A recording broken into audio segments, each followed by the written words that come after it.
بتقعد قدام الكلمة مستني حاجة معينة من ربنا، كأنك مستني ان هو يوصلك بطريقة معينة انت اللي محددها، وبتصغر كده على ربنا الطريقة اللي هو بيوصلك بيها. انا قعدت فترة كبيرة قوي بقعد قدام كلمة ربنا كل يوم، لكن مستني حاجة معينة، مستني طريقة تواصل معينة وما كنتش لاقيها. فده كان بيحبطني قوي، كنت بحس ان انا مش عايز اقعد قدام كلمة ربنا. ليه اقعد قدام كلمة ربنا وانا مش سامع اللي انا مستنيه بالظبط؟ كنت بغير قوي من الناس اللي بتقف على المنبر وتقول انا سمعت من ربنا، او انا ربنا وجهني ناحيه ده، ربنا قال لي اروح اصلي مع الفلان ده. كنت ببقى غيران قوي لان انا فعلا كنت بقعد قدام كلمه ربنا، لحد ما ادركت حاجه وكانت صعبه عليا شويه، وهي ان انا مش المفروض ابقى داخل محضر ربنا مستني طريقه تواصل معينه. مش المفروض ابقى بسيب كل المعجزات اللي بيعملها وكل المقابلات اللي بيعملها مع الناس ومستني ان هو يجي كانه يوشوش في وداني كلام معين انا عايز اسمعه. ودي كانت صعبه عليا شويه.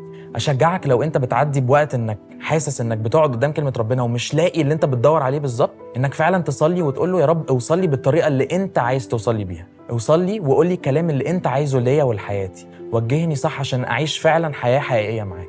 اقعد قدام ربنا وقدام الكتاب علشان تعرف ربنا اكتر، فتعرف نفسك اكتر، فتسمع منه طرق مختلفه وحاجات مختلفه ليك ولحياتك.